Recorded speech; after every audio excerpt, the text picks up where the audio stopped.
Hello, and welcome back to the Pagan Podcast, where we take a dive into the more deeper shamanic side to paganism through the druid craft. If you are new here, then welcome.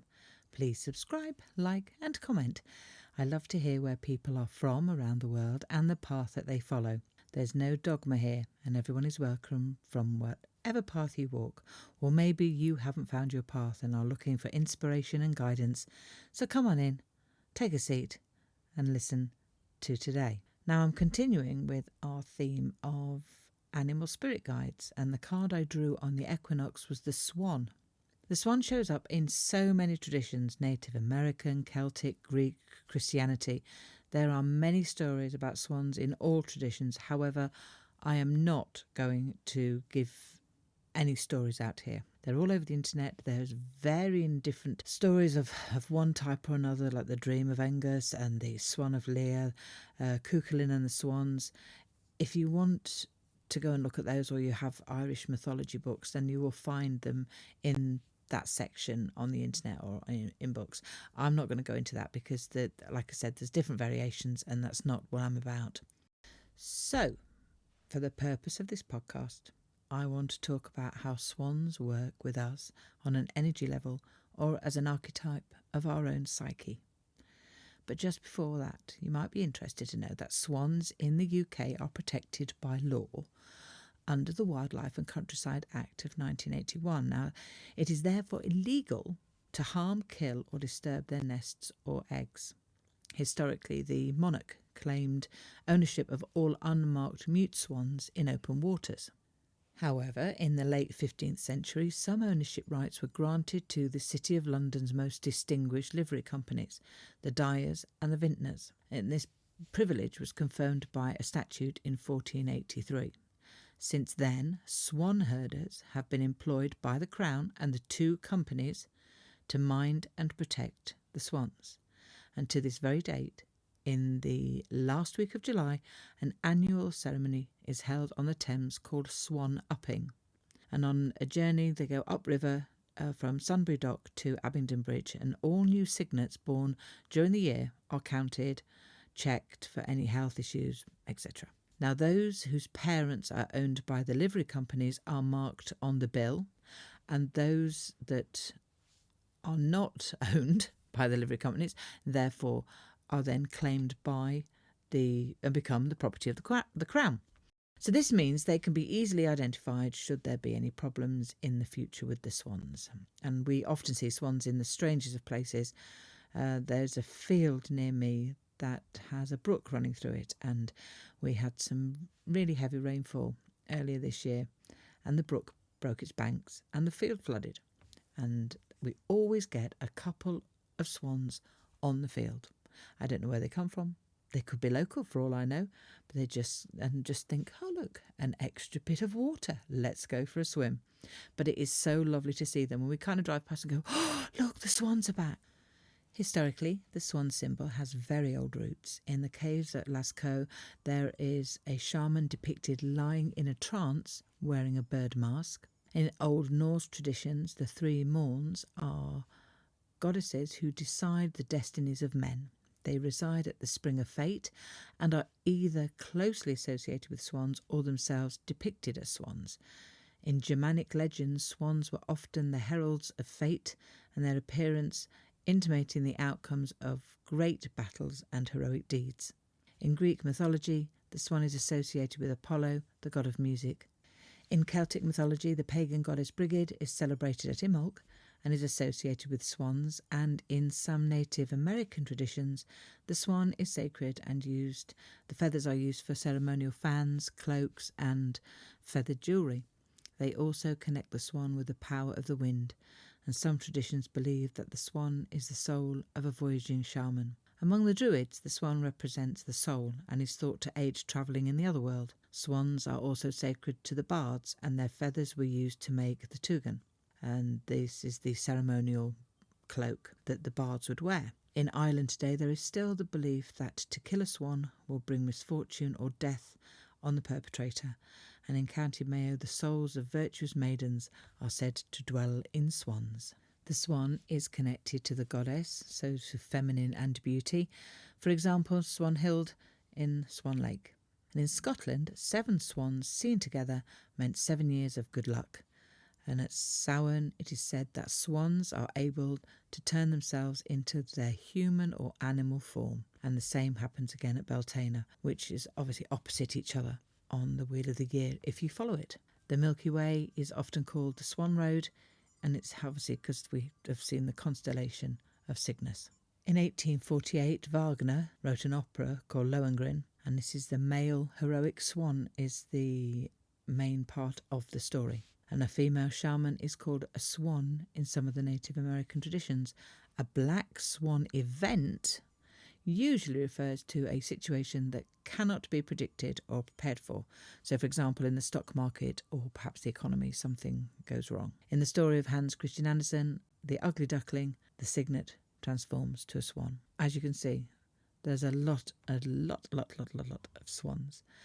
And the last one that I have here on my list is the swan is also devoted to its mate and highly aggressive in defending its young, which you may have encountered that at some point if you have been out taking a walk.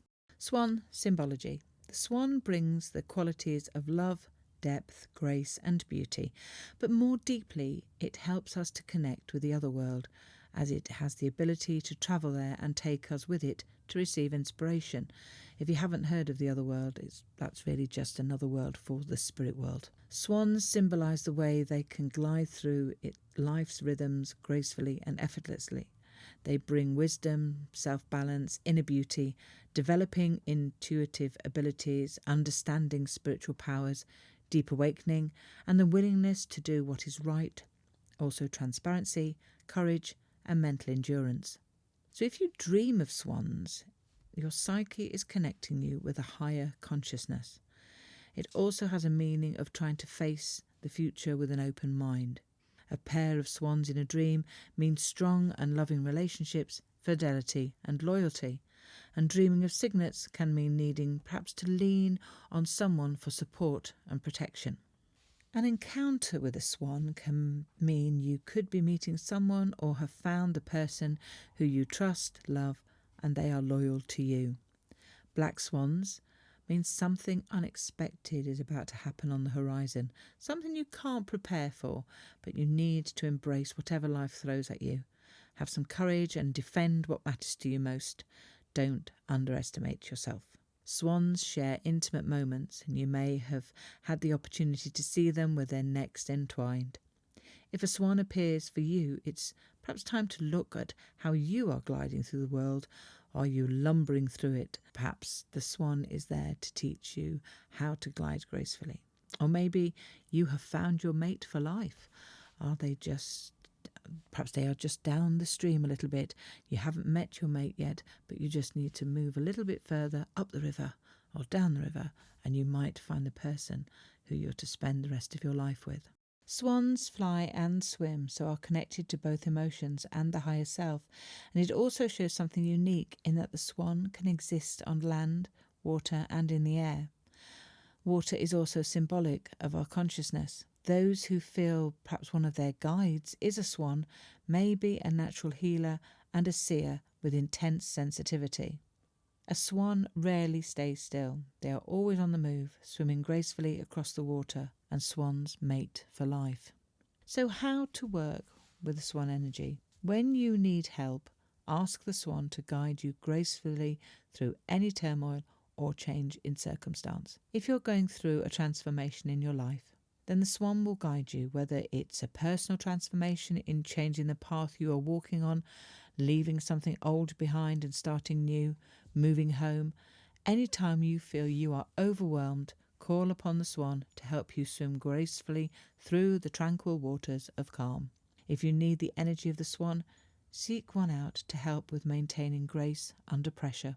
The swan will also help you with inner and outer beauty, such as making daily affirmations of I am beautiful and I am graceful. Meditating with the image of a swan can help you to get in touch with your spiritual side. Perhaps a swan can help you with art, poetry, parenthood, protection, romance, and obviously self-love. If you like to work with gemstones, the rose quartz is also associated with love and beauty. So you could set up your altar or sacred space to represent the swan energy by adding in any images of swans you can find, or even maybe a small statue of a swan. Vintage stores, thrift shops, and even places like eBay often have some really lovely swans. As I've mentioned before, swan energy is water-based, so it is emotional and it is gentle. But use swan energy for transformation as well. So if you find you need some guidance on your path, if you are transitioning spiritually, or even in your daily life, whatever you are doing, call upon the energies of the swan to help you glide. Use the eyes of the swan. Imagine you are a swan, gliding gracefully along a river, gently paddling in the summer sun, and let your mind wander with the swan and see where it takes you. Connect to the swan psyche and your inner being. Remember that the swan's meaning is that of grace, beauty, love, trust and loyalty. And if any of these are missing in your life, then work with the energy of the swan to get in touch with your inner power and to love yourself more deeply. So that really covers as much as I can say about working with swan energy in your life. Why not try the meditation on my channel to meet with a spirit guide or an animal guide, rather than just look to see which guide appears, which is where I do take you in the meditation. Ask your higher self to work with the swan. When you ask for a particular spirit animal to work with you during a meditation, you should find it quite easy to connect with them. And that might be something that you perhaps feel you need to do. So to save you looking for it, I will link it in the description notes. Also, don't forget to journal as soon as you can. Anything to do with connecting with spirit animals, we can easily forget what they teach us. So give yourself 10 to 15 minutes after a meditation, or just sit for a while and remember what happened and any notes you have and write them down. If nothing flows, don't panic. Just use an idea circle. Draw a circle on a page and write the word swan, or whatever you want to connect with it. Obviously, you can do this for absolutely anything. Write that word in the centre. Then just let your subconscious do all the work. Don't think about or analyse what words come to mind. Just let them flow. Just write down anything, even if it comes out as absolute gobbledygook. It doesn't matter. Don't analyse it. Just let it all flow. Let it all come out, and you can then look at it later on to see where the swan, or what the swan is trying to teach you.